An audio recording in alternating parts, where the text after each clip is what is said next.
அதிகம் புகழ்ந்தே ஒருவனை ஒழிக்கிற கலையில் தமிழர்கள் தான் தலை சிறந்தவர்கள். நான் எங்கள் தமிழ்நாட்டை பற்றி சொல்லுகிறேன். இந்த பட்டங்கள் தரப்பட்டனவே ஒழிய பெறப்பட்டதல்ல. என்றால் ஒரு முறை தமிழ்நாட்டில் ஒரு திரைப்பட கவிஞர் வருடந்தோறும் போய் டெல்லியில் விருது வாங்கி விடுவார். நான் அவரை மேடையில் வைத்து கொண்டு சொன்னேன், விருதுகள் அனைத்தும் அவரே வாங்கினார், மரணம் மட்டும் தானே வந்துடும்னு. மரணத்தை யாரும் போய் வாங்க மாட்டான், ஆனால் மரணத்தை நோக்கி தான் போயிட்டுருக்கோம். யாருக்கா அந்த நினைப்பு இருக்கா? ஒரு தலைவர் இருந்தால் அடுத்தால 7 தலைவன் தயாராக பார்க்கான வழியை நாமும் செத்து போகணும் ஒரு பேருக்கு நினைப்பில்லை. இந்த பட்டங்களெல்லாம் பெரியவங்களாக கொடுத்தது. ராய சொக்கலிங்கம் ஐயா தான் தமிழ் கடல்னு பட்டத்தோடு இருந்தாங்க. அவங்க நகரத்தார். அந்த நகரத்து மக்கள் தேவகோட்டையில் வச்சு எனக்கு இந்த பட்டம் கொடுத்தாங்க. அப்போ நான் சொன்னேன், அது பெரியவங்களுக்கு இந்த பட்டம் எனக்கு ஏன் கொடுக்குறீங்கன்னு. பெரியவர் நிறைய பாடல்கள் செய்யுள் சொல்வார், ஆனால் நீங்கள் செய்யுள் சொல்லி அதுக்கு புதிய அர்த்தங்களையும் சொல்லுவீங்க, அதுக்கு தான் உங்களுக்கு இந்த பட்டம். ஏன்னு காலையிலேருந்து மாலையில் வரை நடக்கிற பட்டிமன்றத்தில் இன்றைக்கி மட்டும் 500 கம்பன் பாட்டு சொல்லியிருக்கீங்கயா, அதனால தான். நான் பள்ளிக்கூடத்தில் படிக்கலை, அதனால தான் அறிவாக இருக்கேன், மன்னிச்சுக்கணும். பள்ளிக்கூடங்கள் அறிவை திருடி கொள்ளுகின்றன. எந்த குழந்தையும் விடுதலையாக பேச இயலாது, படிக்க இயலாது. ஆனால் என் தந்தையிடம் தமிழ் கற்றேன். அவர்கள் பள்ளியே செல்லாதவர்கள். கல்லாடம் தலைகளாக சொல்வார்கள். இவர் கிருபானந்த வாரியார், ஆசாஞான சம்பந்தம், கீவா ஜெகநாதன் எல்லோரும் அது ஒரு அரண்மனை போல் ஒரு வீடு அவர்கள் கட்டியது. அதற்கு வருவார்கள். யாருமே தந்தையின் முன்னாலே அமர்ந்ததில்லை. ஆனால் அவங்கள்ட்ட ஒரு பலவீனம் இருந்து எல்லோரும் ஜாதி சொல்லி தான் கூப்பிடுவாங்க. ஏன்னா அந்த காலத்தில் அது இருந்தது. ஆனால் அந்த காலத்தில் நேர்மையாகவும் இருந்தது. ஒழுங்காக சுப்பையா பிள்ளை ராமசாமி நாடார்னு போட்டான். இப்போ அந்த பிள்ளை நாடார்னு எடுத்து மனசுக்குள்ளே வச்சுக்கிட்டானுங்க. வெளியே இல்லை, தனியாக பேசுமா ஏட்ட நைஸாக கேட்க, நீங்கள் நம்மால் தானாங்க. அவன் என்ன சொன்னான், பாரதி சாதிகள் இல்லையடி பாப்பா, குலத்தாழ்ச்சி உயர்ச்சி சொல்லல் பாவம், நீதி உயர்ந்தமதி கல்வி அன்பு நிறைய உடையவர்கள் மேல். எவன்கிட்ட நீதி இருக்கோ, எவன்கிட்ட உயர்ந்த மதி இருக்கோ, எவன்கிட்ட அன்பு இருக்கோ, அவன் மட்டும்தான் உயர்ந்தவன். அதில் எப்படி ஜாதி? ஆனால் என் பையனுக்கு இதெல்லாம் சொல்லிக் கொடுத்தேன். என் பையன் ஒரு பெரிய எழுத்தாளர் இருப்பான் தமிழ்நாட்டில். இந்த மூங்கில் மூச்சுன்னு ஒரு தொடர் ஆனந்தவனில் எழுதி ரொம்ப புகழ் பெற்றுட்டாங்க. அவன் ரொம்ப புகழ் பெற்றான், என்னை விட. ரொம்ப மகிழ்ச்சி எனக்கு. அவனுக்கு ஜாதி இல்லைன்னு சொல்லி கொடுத்தேன். ஏன்னா ஔவையார் வேறு சாதி இரண்டோடைய வேறில்லை, சாற்றுங்கால் நீதிபடுவான் நேர்முறை மேதில் இட்டார் பெரியோர் இடாத அழிகுலத்தோர் பட்டாங்கில் உள்ளபடின்ட்டான் சொல்லி கொடுத்துருந்தேன். அவன் பள்ளியில் 10ஆவது வகுப்பு படிக்கிற பொழுது ஒரு நாள் மதிய உணவுக்கு வந்தவன் என்னப்பா சிரிச்சுக்கிட்டே இருக்கான். அப்புறம் என் துணைவியார்ட்ட கேட்டேன், ஏமா அந்த பையன் சிரிக்கிறான் என்ன பார்த்துன்னு. நீங்கள் சாதியெல்லாம் இல்லைன்னு சொல்லி கொடுத்தி அவனுக்கு. அவங்க தலைமை ஆசிரியர் சாதி சான்றிதழ் வாங்கிட்டு வாங்கிறான். அப்பா அப்படி சொன்னார், பள்ளிக்கூடத்தில் அப்படி சொல்கிறான்னு கேட்குறான். நான் உடனே இந்த தாசில்தார் தான் அந்த சான்றிதழ் கொடுக்கணும், அந்த வட்டாட்சியர். அது ஒரு தம்பி அவனுக்கு தொலைபேசியில் கூப்பிட்டு, எப்பா இவனுக்கு சாதி சான்றிதழ் வேணுமே. அவன் சொன்னால் நான் பேக்வேர்டே போட்டு கொடுக்குறேன். நான் சைவ பிள்ளை ஃபார்வேர்டு, நாங்களும் பிராமணனும் தமிழ்நாட்டில் ஃபார்வேர்டு. எப்படா பேக்வேர்டு போட்டு கொடுப்பேன்னா துளுவ விழாளர்னு போட்டுருவேன். அதுக்கு மேலே இதாக இருக்கேன்னா இசை விழாளர்னு போட்டால் மோஸ்ட் பேக்வேர்டுனா. இசை விழாளர்னா சாமி உங்களுக்கு தெரியும், அது எங்கள் ஊரில் போட்டால் எங்களை கேவலப்படுத்துவானுங்க. அப்போ சிரிச்சுக்கிட்டே கேட்டேன், எப்படி அப்படி மாற்றுறீங்க? இல்லை என்ன வித்தியாசம்னு. 500 ரூபா தான் வித்தியாசம். எவ்வளவு? சாதியற்ற சமுதாயத்தை உருவாக்க வேண்டும் என்கிற பாரதி பிறந்த மண்ணிலே பிறந்தவன் தான். என் வாழ்க்கையில் கிடைத்த மிக பெரும் பேர், மனோன்மணி ஆசிரியர் சுந்தரம் பிள்ளை எந்த கல்லூரியில் முதல்வராக இருந்தாரோ அதற்கு ஒரு வருடம் போனேன். படிக்கலை, போயிட்டு அங்கே தான் பாரதி படித்தான், அங்கே தான் புதுமை பித்தன் வந்தார். அங்கே தான் எங்கள் தமிழ்நாட்டின் மிகப்பெரிய அறிஞரெல்லாம் அந்த மாவட்டத்தில் தான். அப்போ எங்கள் தந்தையாரோடு இருக்கிற பொழுது அவங்ககிட்ட தமிழ் கற்றேன். அவங்க வெண்பா உருகாலில் கல்லாலே வெள்ளோலை கண்பார்க்க கையாளுதானே பெண்பாவி பெற்றாளை பெற்றாள் பெரும்பளையாய் பெற்றாள் எற்றோமற்றென்னு சொல்லுவாங்க. சொல்லணும்னா அடுத்த வெண்பாவுக்கு போயிட்டுருவாங்க. ஒரு தடவை வாரியார் சாமிகள் திருநெல்வேலியில் பேசிட்டு இருக்காங்க. எனக்கு 10 வயசு. முருகன் ஒருவன் தான் ஆண்மகன்னார். நான் எந்திரிச்சு சொன்னேன், இல்லை பிரம்மாவும் ஆண்மகன் தான். அவர் உடனே மேடை கூட சின்ன பையனை மேலே வாங்கினாங்க. இந்த ஊரில் கூட்டத்தில் வந்து சும்மா காமிச்சு விட்டான். அவங்க முதலாளி மகன் நான் கும்பிட்டாரு. அப்பா சொல்லி கொடுத்தாங்களா? இல்லை நான் யோசித்தேன். வீட்டுக்கு போகும்போது தந்தையார் கடையிலேருந்து வந்துட்டாங்க. கிருபானந்தார்ட்ட போய் என்ன கேட்டேன்? நாங்கள் இல்லை, அவர் சரிதான், அது நீ சொன்னது தான், இவனும் திருமாலுடைய தொப்புள்லேருந்து வந்தவன் தான். அதனால தானே சண்டையே வந்தது அவங்களுக்குள்ள. அது மச்சானுக்கு வந்த சண்டை தானே அது. எல்லா சிவன் கோயிலையும் பெருமாள் வச்சுருக்கோம்ல, எந்த பெருமாள் கோயிலையாவது சிவன் இருக்கானா? பட்டாச்சாரியார் சிவாச்சாரியார் சொல்லுங்கள்.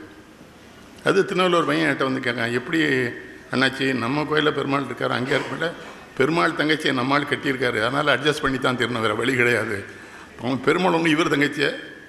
எனக்கு ரொம்ப வருத்தமாக இருக்கிறது. சிவனை கருப்பு நிறமாக படம் போடுகிறார்களே, யாராவது கேட்குறோமா? அவன் எரிதழல் மேனியன் இல்லையா? அவன் செம்பொன் மேனியன்னா அவள் தான் கண்ணனுக்கு தங்கச்சி, அவள் தான் கருப்பு, உமையம்மை தான். அங்கே அவன் கண்ணன் கருப்பு, திருமகள். தஞ்சாவூருக்கு போயிருந்தேன், ஒரு மடத்துக்கு என்ன கூப்பிட்டுப்பாங்க. அந்த மடத்தில் சாமிலாம் இருந்தாங்க. நான் கும்பிட்டே வந்தேன். சிவனை கருப்பாக படம், சாமிங்க வாங்க, நீங்கள் இருக்கிற மடத்தில் இப்படி இருக்கலாமா, மாற்ற வேண்டாமான்னு. அதான் தம்பி சுகிசிவன் சொன்னான், நாங்கள்லாம் போனால் போயிட்டு சும்மா வந்துடுவோம், அண்ணாச்சி ஒரு தடவை கேட்பார், தப்பு திருத்து. இவன் என்ன சொன்னான், கொடுமை கண்டு பொங்குவாய் வா வா வாங்க. பாரதி தமிழ்நாட்டில் பொங்கவே மாட்டுக்கானே. எது சொல்லணும், சோறு கூட பொங்க மாட்டுக்காங்க. எல்லாமே இலவசம். 20 கிலோ அரிசி இலவசம், அப்புறம் அடுப்பு இலவசம், டிவி இலவசம். மானமற்று போய் வாழ்கிறார்களே தமிழர்கள். என் மனைவிக்கு புடவை எடுத்து கொடுப்பதற்கு நான் தான் உழைப்பேன் என்று சொன்னால்தானே ஆண்மகன். உன் மனைவிக்கு அரசாங்கம் புடவை தரும் என்று நீ வாங்கினால் நீ எப்படி ஆண்மகன்? அவன் பட்னியாக தான் கிடந்தான், கையேந்தலை. எட்டயபுரம் மகாராஜாவுக்கு எட்டயபுரம் அந்த காலத்தில் அவன் எந்த காலத்தில் வந்தால் நினச்சி பாருங்கள். தமிழில் எல்லா புலவர்களும் வறுமையில் இருந்தார்கள், ஏழ்மையாக இருந்தார்கள், மடலும் உலாவும் பிரபந்தமும் பாடிக்கொண்டிருந்த நேரம். நம்ம புலவர்கள்லாம் என்ன பண்ணிக்கான் தெரியுமா? மன்னருக்கு எந்திரிக்கவே முடியாது. அந்த மன்னன் வீதி வழியாக வரும்போது ஊரில் இருக்க பெண்கள் பூரா ஒருத்தி கழுத்தில் மாட்ட வேண்டிய ஆரத்தை இடுப்பில் மாட்டானா, ஒருத்தி இடுப்பு. அவனை பார்த்து பொய்யா பாடியிருக்கான் நம்ம புலவனுங்க. போய் அவன்கிட்ட கேட்டால் சொன்னான், சோறு அவன்கிட்ட தானே இருக்குங்க. புலவன் சொல்லலாம், ஏன்ட்ட வறுமை இருக்குது, மண்ணிட்ட சோறு இருக்குது. அவன் சோறு பண்ணோம்னா அவனை ஒத்த நொண்டியான ஒரு மண்ணை வச்சுருந்தான்னா புலவர் என்ன சொல்லியிருக்கான், அவன்கிட்ட 1000 யானை இருந்ததுன்னு பாடியிருக்கான். நம்ம தமிழ் புலவன்ற மாதிரி நான் சொல்கிறேன்னு வருத்தப்படாங்க, பயங்கர பொய். இந்த பெரியார் சொன்னால் அவர்கிட்ட கோப்பிடுவாங்க. எனக்கு நான் நல்ல சைவ குடும்பத்தில் பிறந்தவன், தினசரி திருமறைகள் ஓதிட்டு தான் சாப்பிடுவேன், அப்படி தான் வளர்றேன். அவரை பார்த்தாலும் வியப்பார். அவர் கேட்குற கேள்வி ஒரு மட்டும் கேட்டேன், ஏன் கடவுள் இல்லைங்கிறீங்கன்னு. கிறிஸ்தவர்களும் இந்துக்களும் சேர்ந்து முஸ்லீம் கடவுள் இல்லைங்கிறான், முஸ்லீம்களும் கிறிஸ்தவர்களும் சேர்ந்து இந்து கடவுள் இல்லைங்க. அவன் எல்லாருமா சேர்ந்து கடவுள் இல்லைன்னு சொன்னால் அதை நான் தனியாக சொன்னான்னு நான் மொத்தமாக சொன்னேன், ஏன்டா கோவப்படுதுன்னு. அவன் பிறந்தாலும் அவன் இவன் இல்லைன்னா இவன் அவன் இல்லைன்னா இவன் தான் அது எல்லாத்துக்கும் சேர்த்து பாடினான். பெண்களுக்காக ரொம்ப குரல் கொடுத்தவன் இவன் தான் வள்ளுவருக்கு பிறகு. இப்போ இங்கே கூட சொன்னாங்க ஐயா வந்து, இந்த நங்கடம்பனை பெற்றவன் பங்கின தன்கடம்பை திருக்கு. அவன் தானே தன்கடன் அடியேனையும் சாங்குதல் என் கடன். அதுதான் அது அப்படியே தூக்குனா நமக்கு தொழில் கவிதை நாட்டிற்கு குலைத்தல் இமைப்பொழுதும் சோராதிருத்தல் உமைக்கினே மைந்தன் கணநாதன் நம்குடியே வாழ வைப்பான் சிந்தையே இம்மூன்றும். அவன் என்ன சொல்லித்தரான் நமக்கு? நன்மையை நீ செஞ்சிட்டு இருந்து கடவுள் உன் குடும்பத்தை பார்த்துக்குவான். கடவுளையே சரியாகவே கும்பிட்றாங்க. பழனி கோயிலில் அந்த விஞ்சில் ஏறினா தானே பக்தி வருது எல்லா பேருக்கும். இந்த விஞ்சு மேலே தூக்குதுறான் நடராஜன். அதையே பார்த்து நெஞ்சக்கணகல்லும் நிகழ்ந்துருக தஞ்சத்தரு சண்முகனு கேள் செஞ்சோர் பண்ணி மாதிரி ஒரு தடவை நானும் வாழைப்பாடையாரும் ஒரு 24 சட்டப்பேரவை உறுப்பினரோடு அதில் போனேன். அப்போ வாழைப்பாட்டை சொன்னேன், இந்த கம்பி அறந்துட்டுனா 24 தொகுதியில் இடைத்தேர்தல் தானே வரும்னேன். வரும்போது எல்லா மேலேயும் நடந்தே வந்துட்டான், ஒருத்தர் நம்ம ஏறலை. அதில் ஒருத்தர் நம்ம ஜாதகத்தை பார்த்துருக்கேன், அவனுக்கு வாக்கில் வேலைன்னு சொன்னால் பழிச்சிடும். வாழைப்பாட்டை ஏன் நம்ம இப்போ சுதந்திரமாக போகிறோம்ல, எப்போ இறைவனை நம்பி போனால் அந்த கம்பியை அவங்க கவனிக்கணுமா? துறவிகள்லாம் இருக்காங்க, நம்ம தப்பாக நினச்சிடக்கூடாது. வடநாட்டில் ஒரு துறவி இருந்திருக்கார். அவர் வீட்டுக்கு தினசரி இந்த இடையர் குலத்து பெண் வந்து பால் கொடுத்துட்டு இருந்திருக்கா. ஒரு நாள் கங்கையில் வெள்ளம் கூடிடுச்சு. அப்போ அந்த துறவிட்ட கேட்டுக்க, ஐயா வெள்ளம் வந்துட்டேன், ஓம் நமச்சிவான்னு சொல்லிட்டே போன்ட்டார். அந்த பிள்ளை போயிடுச்சு ஓம் நமச்சிவான். மறுநாள் பால் கொண்டு வந்துட்டு, ஆனால் வெள்ளம் ஏறிட்டே இருக்குது. துறவி கேட்குறாரு, எப்படி வந்தால் நீங்கள் தானே ஓம் நமச்சிவா சொல்ல சொன்னீங்க, பின்னாலே வந்து அது ஓம் நமச்சிவான்னு சொல்லி தண்ணிக்கு மேலே நடந்து போகுது. உடனே சாமியார் பார்த்தார், நம்ம சொல்லி பரவாயில்ல நம்ம போய் இறங்கணும்னு வேட்டியை தூக்கிட்டு தண்ணியில் இறங்கியிருக்கார், போயிட்டார். கடவுள் என்ன பண்ணிட்டான், என்ன நம்பாம தாண்டா வேட்டியை தூக்கின நாயே, நீ எப்படி உருவோட இருக்கான்? துறவரம் தான் ரொம்ப ஆபத்து. அதான தமிழ் சொல்லுது, அறத்தாற்றின் இல்வாழ்க்கையாற்றின் புறத்தாற்றின் போவை பெறுவதுங்கிற வள்ளுவர். அதுதான் ஔவையார் இல்லறம் அல்லது நல்லறம் என்று. பாரதி சொல்றான், தமிழர்கள் வள்ளுவரை கூட தொலைத்து விடலாம், அவ்வை கிழவியை தொலைத்து விடலாகாது. எளிய பதங்களில் இதே சந்தங்களில் இனி ஒன்றும் இல்லையா, உணவு சாப்பிட்றதுனால நமக்கு நோய் வருது. வள்ளுவர் சொல்றார், மருந்தன வேண்டாவாம் யாக்கைக்கு அருந்தியது அற்றது போற்றி உணின். இவன் என்ன பண்ணுறா, பசித்து பூசி. எவ்வளோ சுருக்கமா. எனக்கு யாழ் நகரில் ஒரு மகிழ்ச்சி, பாரதியாருக்கு செலவு வச்சுருக்கீங்க, ஔவையாருக்கு வச்சுருக்கீங்க, காந்திக்கு வச்சுருக்கீங்க. காந்தியெல்லாம் நாங்கள் தானே கொன்னோம், நம்ம கொண்டுட்டு அதே பெருமையாக வேற சொல்லுவோம். காந்தியை நாங்கள் தான் சுட்டோமோ. சரி சொல்லுங்க, எவனை வேணாலும் சொல்லுங்க, நம்ம என்ன பண்ணுறது. காந்தியை பாராட்டினான். காந்திக்கு எதிரணியிலே திலகரோடு இருந்த பாரதி, வாழ்கனி எம்மான் இந்த வையத்து நாட்டிலெல்லாம் தாழ்வுற்று வறுமை மிஞ்சி விடுதலை தவறி கெட்டு பாழ்வற்று நிறுத்தாமோர் பாரத தேசம் தன்னை வாழ்விக்க வந்த காந்தி மகாத்மா வாழ்கன். தன்னுயிர் போலே தனக்கு அழிவென்னும் பிறனுயிர் தன்னையும் கணித்தல், மண்ணுயிரெல்லாம் மக்களின் வடிவம் மக்களின் வடிவம் என்று உணர்தல், இன்னும் ஞான துணிவினை மற்றாங்கு இழிபடு போர் கொலை தண்டம் பின்னியே கிடக்கும் அரசியல். அது நம்ம என்ன கேட்காரு, அரசியல்னாலே வெட்டு குத்து பதவி மாற்றம், அதில் போய் நீ எப்படி சத்தியாகிரகத்தையும் உண்மையும் புகுத்தினுங்கிறாரு காந்தியை பார்த்து. எனக்கு என்ன மகிழ்ச்சி, அந்த காந்திக்கும் சிலை வச்சுருக்கீங்க. தமிழ்நாட்டிலலாம் எல்லா சிலைக்கும் செருப்பு மாலை போட்டுருதான், நம்ம கோபம் தான். எல்லா தலைவனும் கொஞ்சம் கூட நன்றி உணர்வே இல்லை. நன்றி மறப்பது நன்றன்று நன்றல்லது அன்றே மறப்பது நன்று வள்ளுவன் சொல்லியிருக்கான். இந்த குழந்தைகளெல்லாம் நீங்கள் கஷ்டப்படுத்துறீங்கன்னு நான் நினைக்கிறேன். என்னை மன்னிச்சுக்கணும். இப்படிலாம் ஏதாவது உண்மை சொல்லிடுவேன், அதான் ஒரு சங்கடம். நடராஜன்ட்ட சொன்னேன், என்னை கூப்பிடுறீங்கன்னா ஏதாவது சொல்லிடுவேன். என்ன எனக்கு உண்மை பேசாமல் இருக்க முடியாது. ஏன்னா பாரதி தான் எனக்கு சொல்லித்தோம்னா நேர்பட பேசும். நீங்கள் கேட்பீங்க, அதுக்கு கேட்கணும். அதுக்கு பசிக்கும், தூக்கம் வரும், வீட்டுக்கு போகணுன்னு நினைக்கும். அப்போ என்ன நினைக்கும், இந்த கழுட்டு வராமல் இருந்திருந்தாலும் நம்ம நிம்மதியாக இருந்திருக்கோமோ, என்ன தான் அது திட்டம். அப்போ என்னை திட்டுறதுக்கு தானே ஏற்பாடு பண்ணுறீங்க, அதுக்கு என்ன பண்ணும். நான் உலகம் பூரா பாருங்க, எல்லா பள்ளிக்கூடத்துலேருந்து குழந்தைகள்யா சாமி, பள்ளிக்கூடம் முடிஞ்சவொடனே குழந்தைகள் பிடிங்கிட்டு தானே ஓடுது. ஏதாவது பள்ளிக்கூடத்தில் இருக்கான்னு சொல்லுதா, எப்போ பெல் அடிப்பான்னு. அப்படின்னா பள்ளிக்கூடம் பூரா சிறைச்சாலையாக இருக்குன்னு அர்த்தம். ஆஸ்திரேலியாவில் மட்டும்தான் யாழ் தமிழர்கள் என்னோட ரொம்ப பழகினாங்கன்னா, மாத்தாள சோமலாம் கூட இருந்தார் 3 நாள். யாழ்ப்பாணம் இந்த ஆஸ்திரேலியாவில் மட்டும் ஒரு வித்தியாசம், அவங்க குழந்தைகளை துன்பமே படுத்தலாம். ஆனால் குழந்தைகள் மெதுவாக தான் வருது, ஆஸ்திரேலியா தான் கொண்டு விடுறாங்க. தமிழ்நாட்டிலலாம் பெண்கள்கிட்ட கேட்குறோமா, இங்கே எப்படின்னு எனக்கு தெரியாது. இந்த 3 வயதுல குழந்தைகளை பள்ளிக்கூடம் அனுப்பாங்க.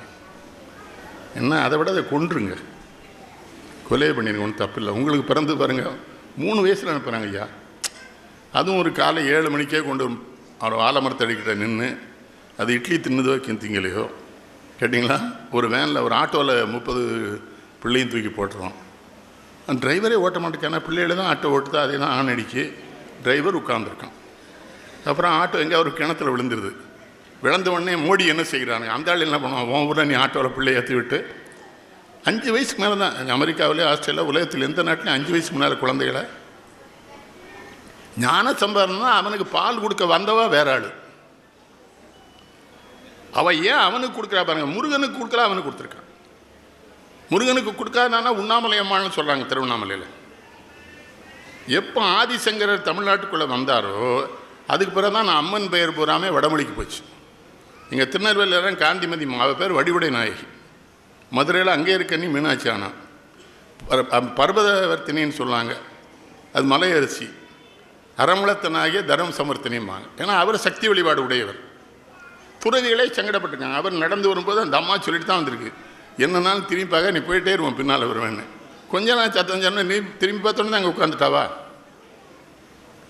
இது துர்க்கை மண்டபம்னாங்க. பாரதிக்கு ரொம்ப பிடிச்ச தெய்வமே துர்க்கையும் காளியும் தான். இல்லை ரஷ்யாவில் விடுதலை கிடைச்சதுக்கு காளி தான் காரணம்ங்கிறானே. மகாளி பராசக்தி கிடைக்கன் வைத்தால் ருஷ்ய நாட்டில் ஆகாவென்றெழுந்தது வார் யுக புரட்சி கொடுங்கோலன் யாருன்னு பேர் இசைந்த பாபி அலறி வீழ்ந்தானுங்க. அது ஒரு அருமையான செய்தி சொல்லலாம். அவனை சுற்றி நின்று அரங்குண்டு பொய்கள் கூறி நின்ற சமடர் சடசடன சாய்ந்துட்டார், புயற்காற்று சூறை தண்ணில் மரமெல்லாம் விறகான செய்தி போலே. உங்களுக்கு ஒரு செய்தி சொல்கிறேன். இதில் ஐயா கூட தூதர் சொன்னாங்க, இது எளிமையாக படிச்சலாம். இல்லை இல்லை, இவனையும் ரொம்ப படிக்கணும், எளிமையாலாம் படிச்சிட முடியாது, அவ்வளோ உள்ள அர்த்தம் வச்சுருப்பான். காடெல்லாம் மரம் விழுந்தா அப்போ மரம் விழுந்தாலும் மரம் தானையா, விறகான செய்தி. அவன் என்ன சொல்கிறான், தேக்கு மரம் தான் நின்னா மரம், விழுந்தாலும் மரம், நாற்காலி ஆனாலும் மரம், தோதகத்தி அப்படித்தான், கோங்கு அப்படித்தான். சில மரம் என்னென்னா நிற்கும், ஓங்கி நிற்கும், இவ்வளோ விழுந்தால் அப்போ விறகு தான் எரிக்கத்தான் பயன்படும். இந்த எரிக்க பெயர்ப்பு மாதிரி ஈனர்களாக யாரை சுற்றி நின்றார்கள்னு எதுக்கு பாடுறான் இந்தியாவுக்கு? நான் ஒரு கேள்வி தான் எனக்கு, நம்ம காளி ரஷ்யாவுக்கு ஏன் போனான்? அது பாரதி ஒரு செய்தி வைக்கிறான். காளி என்ன பண்ணுவான்லாம், எவன் செயல்படுவானோ அவனோட தான் போய் துணையா நிற்பா. எப்போ பார்த்தாலும் ஆட்டையும் கோழியும் வெட்டியே போடுறது பயில முன்னாலும் எப்படி இருப்பாவா? எனக்கு புரியல. எங்கள் கிராமங்களில் இந்த குழந்தைகள் ஆசையாக ஆடு வளர்க்கும். அது காலில் அடிபட்டால் அழுவும், மருத்துவமனைக்கெலாம் கூப்பிட்டு போகும். அப்புறம் அதே அம்மாவோட போய் அதை வெட்டி கொள்ளும். தெய்வம் பல பல சொல்லி பகை தீயை வளர்ப்பவர் மூடர் உய்வது அனைத்திலும் ஒன்றாய் ஓர் பொருள் ஆனது. அவன் சொல்றான், ஒரே தெய்வம் தாண்டா, சுத்த அறிவே சிவம் என்று கூறும் ஸ்மிருதிகள் கேளீரோ, பித்த மதங்களிலே தடுமாறி பெருமை அழிவீரோ சொல்றான். ஜாதிகளுக்கு ரொம்ப எதிரான அவன் பிராமண குலத்தில் பிறந்துட்டான். ஆனால் பிடிக்கலை. ஆனால் பார்ப்பானை ஐயர் என்ற காலமும் போச்சே, வெள்ளை பரங்கிய துறை என்ற காலமும் போச்சே, பிச்சை ஏற்பாறை பணின்னு சொல்கிறான். அப்புறம் அக்ரஹாரத்துலேருந்து இவனை ஒதுக்கி வைக்கிறான். ஒன்றுமே செய்யலாமே. அவன் பொண்டாட்டி தோள் மேலே கைப்பட்டு நடந்து போயிருக்கான். அக்ரஹாரத்தில் என்னடா பாரதி இப்படி பொண்டாட்டி தோள் மேலே கைப்பட்டு போகிறேன்னு ஒரு ஐயர் கேட்டிருக்காரு. ஏன் பொண்டாட்டி தோள் மேலே தானே கைப்பட்டுருக்கேன் இருக்கான். திமிர் பிடிச்சவன். அவர் அப்புறம் ஊரை விட்டு ஒதுக்கி வச்சா என்ன பண்ணுறாரு, கடையத்தில் போய் உட்காந்துக்கிட்டு அந்த ஊரில் சலவை தொழிலாளி இருக்கார்ல மாடசாமி, அவர் வீட்டிலேருந்து இட்லி வாங்கி சாப்பிட்டுட்டு பிராமணாலாம் குளிக்க வரும்போது, மாடசாமி ஆற்று இட்லி ரொம்ப நல்லா இருக்குடா, சுவையாக இருக்குது பம்பு. அப்புறம் பிராமணர்கள் அங்கே கொஞ்சம் அழகாக இருக்கும், நிறமாக இருக்கும்னு நினைப்பாங்கல்ல, அதுக்காக கழுத குட்டியை தோளை தூக்கி போயிட்டு அக்கராத்தில் போய் ஆடிருக்கான். எல்லா பிராமணன் என்ன பாரதி கழுத குட்டியை தோளில் போட்டு தான் ஆடுதுன்னா, குட்டியில் எல்லாமே அழகாக தான் இருக்குன்னு இருக்கான். வேற அவனு எல்லாம் இவ்வளோ தைரியமாக செய்ய முடியாது. அந்த இனத்தில் இன்னொன்று கேட்குறேன், பெரியார் பின்னால் சொன்ன கருத்துக்கள் பூரா சொல்ல முடியாத களத்திலே சொல்ல முடியாத இனத்திலே பிறந்தவன் சொன்னான். அப்போவே இங்கே துர்க்கை என்ன, நெஞ்சுக்கு நீதியும் தோளுக்கு வாழும் நிறைந்த சுடர்மணி பூன், பஞ்சுக்கு நேர் பல துன்பங்களாம் அவள் பார்வைக்கு நேர் பெறும் தீ, வஞ்சனையின்றி பகையின்றி சூதின்றி வையக மாந்தரெல்லாம் தஞ்சமென்றே உரைப்பீர் அவள் ஓம் சக்தி ஓம் சக்தி ஓம். பிள்ளைகள் அழகாக பாடினாங்க. அதுலேயும் அந்த நீராறுங்கிறதுக்கு புதுசாக ஒரு இசை போட்டிருக்கார் அந்த நண்பர், அவரை பாராட்டணும். 2 விஷயம் பாடலில் சுதியோடு பாடினாங்க. சில வித்வான்லாம் தமிழ்நாட்டில் சுதி ஒரு பக்கம் இருக்கான், அவன் பிறகு கேட்பான். நானே கேட்பேன், எல்லாம் பொண்டாட்டியை விட்டு விலகிடு, சுதியை விட்டு ஏன்டா விலகி பாடுறீங்கன்னு கேட்டேன் ஒருத்தனை நேருக்கு. டிஎம் சௌந்தரராஜனுக்கு ரொம்ப வயசாகிடுது, என்னோட விமானத்தில் வர்றாரு. நான் இப்போ என்னையா செய்யணும்னாரு, இனிமேல் பாடாமல் இருக்கணும்னு. முடிஞ்சு போச்சு. இன்னும் இந்த லதா மங்கேஷ்கர் ஒருத்தி தான் இன்னும் பாடுறான். அப்போ முற்படத்தில் போய் மனேக்ஷா சொன்னார், அவள் சென்ற பிறவியில் சிவபெருமானுக்கு தேனும் பாலும் அபிஷேகம் பண்ணியிருக்கா, அவள் குரல் இன்னும் ஒரு இதுக்கு மேலே. இவன் என்ன சொன்னான், பாரதி ஒரு நாடகத்தை பார்க்க போயிருக்கான். கிராமத்தில் நாடகம் இருக்குது. ஒரு நாடகத்தில் ஒரு மன்னர் என்ன பண்ணுறாரு, விஷம் குடிச்சிடுறாரு. விஷம் குடிச்சுட்டு அவர் பாட ஆரம்பிச்சார். மயக்கம் வருகு தையான் இருக்கான். பாரதி எழுந்திருக்கான், விஷம் குடிச்சிடல செத்து போன்றிருக்கான். விஷம் குடிச்ச பேருக்கு என்னடா பாட்டு. அப்போ எவ்வளோ நேரமாக பார்த்தீங்களா, அவன் செத்துருன்னு இருக்கான். அப்புறம் அவர் சின்ன வயசில் ஒரு காதல் வந்திருக்கு அவருக்கு. ஷண்முகடின்னு ஒரு இந்த தேவதாசி குல பெண்ணை விரும்பிட்டார். அதனால தான் அவங்க அப்பா அந்த கல்யாணத்தை பண்ணி வைக்கிறார். அப்போ தான் அவன் என்ன சொன்னான், 9ஆய பிராயத்தால் என்னை விழிக்கு ஓதுகாதை சகுந்தலை ஒத்தனன் என்பதை யாருக்கும் மைய. அவன் என்ன சொன்னான்னா, வயது முற்றிய பின்னொரு காதலே மாசுடைத்தது தெய்வதம் என்று காண்றான். ஒரு வயசுக்கு மேலே காதல் அது காமண்டா. எனக்கு இந்த கேரளாக்காரங்களை ரொம்ப பிடிக்கும். அவனுக்கு படத்தில் காதல் எப்படி சொல்லலாம் தெரியுமா, காமுகன் காமிகை தான் சொல்லலாம். ஏன் என்னுடைய காமிகிம்மா, அவள் என்னுடைய காமுகன்பா. ஆனால் இவனு திருக்குறளை காமத்து பால் எடுத்துட்டானுல, இன்பத்து பாலுங்கானே. எனக்கு தெரிஞ்சுமா, திருக்குறளை பண்டிதமணி முருகேசன் செட்டியாக இருந்தாங்க. 92 வயசு, காதில் வைர கிடக்கன் தொங்கும், தெங்காய் சிறுவலத்தில் டிகேசி மேடையில் இருக்காங்க. பண்டிதமணி முருகேசன் செட்டியார் சொல்கிறார், எங்களுக்கு அறத்துப்பால் பொறுப்பாலெல்லாம் விட்டுருங்க, காமத்து பாலை காப்பாற்றி வைங்கிறார். டிகேசி அவர் அப்படி பார்த்து ரசிக்கார். அவர் பேசி முடிச்சோன்னே சொன்னார், ஐயா இதை இவ்வளோ உறுதியாக சொல்கிறாங்கன்னா அவள் சின்ன பிள்ளைகள் எவ்வளோ வாழ்ந்துப்பாங்கன்னாரு இவர் டிகேசி. காமத்து பால் நம்ம பிள்ளைகளுக்கு சொல்லியே கொடுக்கல. எல்லா இளைஞர்கிட்ட பெற்றவங்கள்ட்ட சொல்லமா, கொஞ்சம் இளைஞர்களுக்கு சொல்லிக் கொடுங்க. சினிமா நடிகர்லாம் இன்னும் வேண்டாங்கல்ல. சினிமா திரைப்படமும் ஒரு கலை தான், அவனையும் வச்சுக்குவான். ஆனால் அவன் தான் வழிகாட்டினா. இப்போ என் பேத்தி கொஞ்ச நேரத்துக்கு நல்லா கூப்பிட்டான் ராஜன். அப்போ அங்கேருந்து என்னைக்காக அவளுக்கு ஒன்றும் தெரியல, நான் யாழ்ப்பாணத்தில் இருக்கேன்ப்பான்னு. அதெல்லாம் இல்லை, நீ உடனே வந்துருங்க. அவளுக்கு தமிழ் பேசுவா, அவளுக்கு ஒன்றும் தெரியாது. நீ அங்கே மீட்டிங் பேச போயிருக்கியாண்ணா? ஆமாம்மான்னு. நீ மீட்டிங் முடிஞ்சவொடனே வந்துருங்க. அவளுக்கு என்ன தூத்துக்குடியிலேருந்து திருநெல்வேலிக்கு போகிறதா? குழந்தைகள் ரொம்ப அன்பு. அதுதான் பாரதி பாடுறான், அவன் மகா சகுந்தலா வீட்டில் இருக்கா கடையத்தில், அவளை சேட்டை பண்ணுறான்னு. பாரதியினுடைய மனைவி என்ன மாட்டா, அவளை கூப்பிட்டு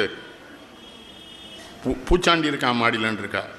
2 கண்ணு இருக்கான். ஆனால் அவள் பிராமணத்துக்கு கரெக்டாக தான் சொல்லியிருக்கான். மனுஷன் பூரா 2 கண்ணு பூரா அயோக்கிய பண்ண சொல்லியிருக்கான். 2 இந்த குழந்தை வாசலில் இருக்குது. பாரதி வர்றான். என்னடா இங்கே உட்காந்துருக்கா செல்லம்மாண்ணா? அம்மா பூச்சாண்டி இருக்கான் மாடி. அப்போந்தான் ஓடி விளையாடு பாப்பா பாடுறான். ஓடி விளையாடு பாப்பா, நீ அது ஓய்ந்திருக்கலாகாது பாப்பாங்கிறது தான் ஐயாட்ட சொன்னேன். ரொம்ப அர்த்தம் முடியாது. எவன்லாம் ஓஞ்சிருக்கானோ அவன்லாம் ஊரில் சிக்கலை உண்டு பண்ணிடுவான். தமிழ்நாட்டில் நிறைய பேர் ஓஞ்சிருக்கான் போக மாட்டேக்கான். அது ஒரு பக்கம் வச்சுக்கிடுங்களேன். ஓயவே இருக்கக்கூடாது. இப்போ நான்லாம் எனக்கு 71 சொன்னாங்க. அது 2 வருஷத்துக்கு முன்னாடி 71, இப்போ 73 கேட்டிங்களா?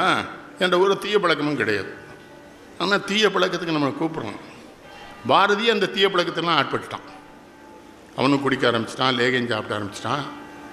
என்ன தெளிவாக கேட்குறாம்பாங்க, சொல்லடி சிவசக்தி என்னை சுடர் மிக அறிவுடன் படைத்து விட்டான். என்னை முட்டா பயலாக படைச்சிருந்தா எனக்கு ஒன்றுமே தெரியாது, நான் கண்டுக்கிடாமல் போயிடுவேன்.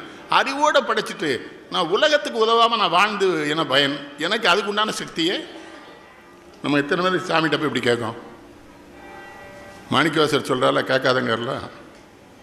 வேண்டத்துக்கு அது இறைவனி வேண்டாமுழுதும் தருவனி வேண்டும் அயன்மாலுக்கு அறிவனி வேண்டியம்மை பணி கொண்டாய்.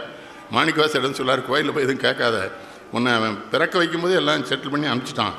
இனிமேல் அவன் கம்ப்யூட்டரில் வைரஸ்லாம் நுழையாது. ஒருத்தன் கூட சாமி முடிய போக மாட்டேக்கானே. என் நண்பன் ஒருத்தன் இந்த ஆங்கில வருஷ பிறப்பு பூரா திருப்பதிக்கு போயிடுவான். ஏன்னா அவர் வெங்கடாஜலபதி பிரிட்டனில் பிறந்த சாமி தானே. ஆங்கில வருஷ பிறப்புக்கும் கோயிலுக்கு என்ன சம்மந்தம்? நான் தமிழனுக்கு அறிவு இருக்கா? நீ தமிழ் வருடப்பிறப்பன்னைக்கு இப்போ ஆங்கில வருடப்பிறப்பில் போய் கியூவில் அவன் என்ன பண்ணான்? என்கிட்ட பெருமாள் எப்படி இருக்காருன்னு கேட்டேன். 2 பக்கமும் கனமாக இருக்கார், நடுவில் ஒரு வேட்டி இருக்குன்னா. பெருமாள் அப்படி இருப்பார்? அப்புறம் தான் இவன் போகும்போதெல்லாம் அந்த பட்டாச்சாரியார் பின்பக்கத்தையே பார்த்துட்டு வந்திருக்கான். இவன் போகும்போது அவர் குனிஞ்சு பூஜை பண்ணிட்டு இருக்கார். அந்த நாய் 30 வருஷமாக அதை பார்த்துட்டு 2 பக்கம் கனமாக இருக்குது, பெரிய வேட்டி இருக்குண்ணா. என்னடா பட்டாச்சாரியார் பின்பக்கத்தை போய் ஆனால் நம்ம சமயம் என்ன சொல்லுது? எதை நம்பிக்கொண்டு நீ பார்க்கிறாய் அந்த கடவுள் உனக்கு நம்பணும். கோயிலுக்கெல்லாம் சும்மா நல்ல மணி அடிக்க மகிழ்ச்சியாக இருக்குது. நல்லூர் முருகன் கோயில் தான், உள்ளே போய் ஒழுங்காக கும்பிடணும்ல. சூரபத்மனை முருகன் அடித்தார்னு மட்டும் சொல்லக்கூடாது. நம்ம சூரனாகவும் இருக்கக்கூடாதுல்ல. அவர் தானே சூரனை கொண்டிருக்காரு. இன்னொன்றுங்க, அந்த கோயில்களுக்குள்ளே அரசியல் போகிறது தமிழ்நாட்டில் ரொம்ப எனக்கு அது பிடிக்கலை. அறங்காவலர் குலத்தலைவனான அவன் எப்படி இருக்கணும்? அவன் அருளாலே அவன் தாள் வணங்குறவனாக இருக்கணும். அவன் சாமியை ஒத்துக்கிட்டான கொண்டு அரங்காவலர் குல தலைவராக பட்டா. வீரவனல்னு தன்ன ஒரு பெரிய ஊர், அதில் ஒரு பெரிய முருகன் கோயில், அதில் சூரசமகாரம், கந்த சஷ்டி விழாமனது சூரசமகாரம். சூரசமகாரத்துக்கு அந்த சூரனை தூக்கிட்டு வராங்கள்ல, அந்த அரங்காவலர் என்ன பண்ணிட்டான்? சூரனை தூக்கிட்டோன்னா அந்த வருஷம் அரங்காவலர் ஆகியிருக்கேன், அதனால் நீங்கள்லாம் போய் சாராயக்கட்டில் போய் நல்லா குடிச்சிட்டு சூரனை தூக்கிட்டு நல்லா அடங்கண்ணா. இவனை சொல்லலாம் குடிச்சிருவான், துட்டு கொடுக்கணுமேன்னு இருக்கான். இல்லை சாராயக்கட்டில் எனக்கு அக்கௌண்ட் இருக்குன்னு இருக்கான். சாராயக்கட்டில் அக்கௌண்ட் வச்சுருக்க போய் தான் முருகன் கோயில் அரங்காவலர் தலைவர் விளங்குமா நாடு. இவனை சாராயக்கட்டுன்னு முருகனை வச்சுட்டானோ, குடிச்சாச்சு. குடிச்சு சூரனை தூக்க போனால் சாராயக்கடைக்காரன் ரூபான்னா ஐயா தருவான். அவன் ஏற்கனவே 8000 ரூபா பாக்கி, ரூபாயை கொடுத்துட்டு சூரனை தூக்கிட்டு போங்கட்டான். அங்கே முருகன் சூரனை கொல்லணும் வேலையோட வெளியே வந்தாச்சு. சூரனை அந்த எங்கள் ஊர் ஆதிசேவர் ரொம்ப அருமையான ஒரு சிவாச்சாரியார். முருகன் காதில் சொல்லியிருக்காரு, இந்த வருஷம் சூரன் இல்லை, அதனால் அரங்காவலர் குல தலைவரே சூரனை நினச்சி சாமி நீங்கள் போட்டுருங்க, இந்த தடவை போட்டு சொல்லி முடிச்சிடுவோம். நீங்கள் என்ன சொல்ல, கோயிலை பூரா நாசமாகிட்டான். அது இவன் அதுலேயும் சண்டை போங்க. 1000 தெய்வம் உண்டென்று கூறிய அலையும் அறிவிலி ஆள்னான்.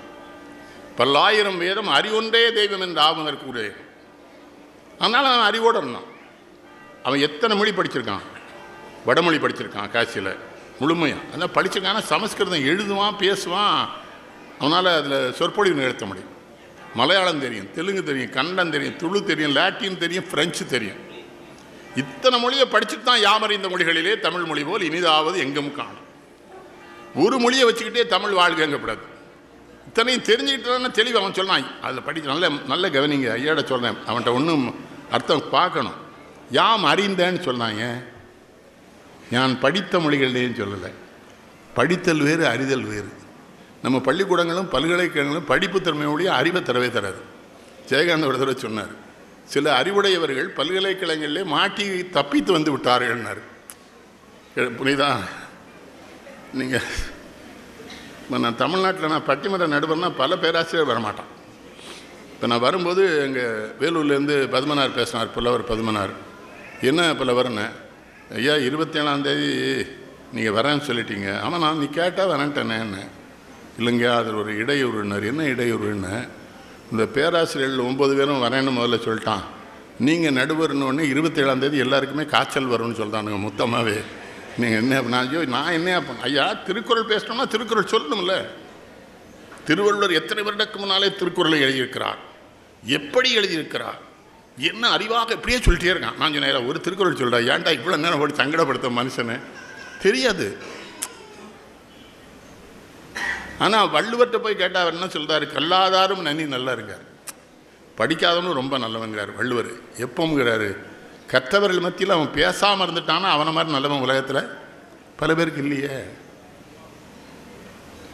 இப்போ என்கிட்ட கேட்குறாங்க, ஜெயராஜே கேட்பார் கம்பு பாரதியை, எப்படியா இத்தனை பாட்டு மண்டையில் இருக்குன்னு. நான் வந்து மனப்பாடம் பண்ணவன் படிக்கிறேன், இந்த செய்தி உள்ளே போயிடுது, ரசித்து படிக்கணும், சுவைச்சு படிக்கணும் இல்லையா. இப்போ தோடுடைய செவியன் விடையறிய தூவன் மடி சொல்லி காடுடைய சுடலைப்பொடி பூசியன் உள்ளங்கவர்களும் ஏடுடைய மலரான் உன்னை நாட்பழிந்து ஏத்தாருள் செய்த அவன் எப்படி பாடினாத அந்த சின்ன பிள்ளை ஞான சம்பந்தம்.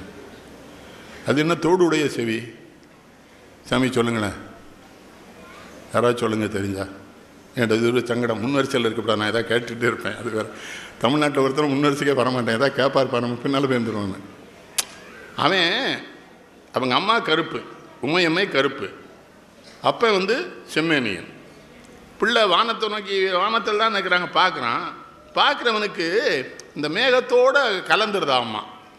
ஆனால் அம்மா அவனுடைய தோடு தெரியுது, பெரிய தோடு இவனுக்கு, அப்பாவும் தெரியுறான். அப்போ தோடுடைய செவியன் இவ தோட்ட. சரி, சுந்தரமூர்த்தி நாயனார் திருத்தொண்ட தொகை எப்படி பண்ணார், தெல்லைவாழந்தனத மடியாருக்கு முடியும் திருநீலகுண்டத்து என்ன வருஷப்படுத்துறாரு பார்த்தீங்களா. அவர் எதில் பாதிக்கப்பட்டாரோ அந்த உழுவையில் தான் பாடுறார். அவர் இந்த 2 பெண்கள் மேலே காதல் வச்சு தானே சிவபெருமானை தூது விட்டார். அந்த சங்கடத்தில் என்னமோ முதல்ல யாரை சொல்கிறாரு, திருநீலகண்டத்தை. அவனை மாதிரி என்னால் அந்த காம்பவுண்டரை திறக்க முடியல. அடுத்து இல்லையே என்னால் இயற்பகை அவன் மனைவியே திறந்தான கடவுளுக்கு. அப்படி அது நீங்கள் ஒவ்வொன்றையும் உளவியல்லையே பாருங்கள் நம்முடைய பாடல்களை.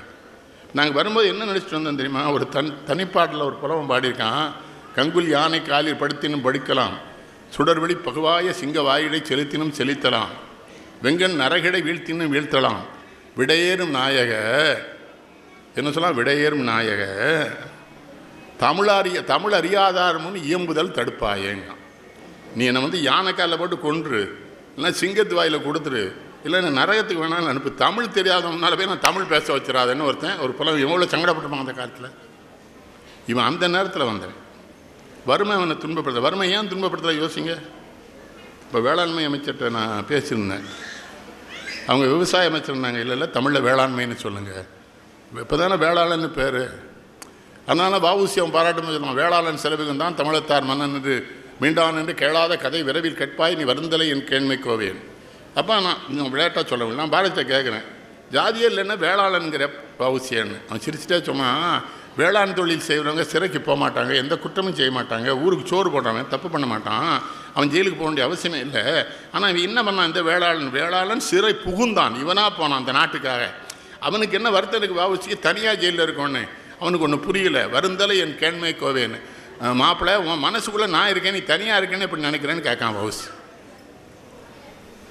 ஐயா சொன்னாங்க வஉசியெல்லாம். இந்த காலத்தில் வஉசியை பற்றி சொன்னால் எங்குள்ள பயில ஒன்று சொல்லலாம் தெரியுமா, ஊரா கிறுக்கணும்னா வாழ்ந்துருக்கானுவோ, பொண்டாட்டி பிள்ளையை விட்டுட்டு இந்தியா எக்கேடு கேட்டான்னா இந்த அளவுக்கு ஜெயிலுக்கு போனாங்க.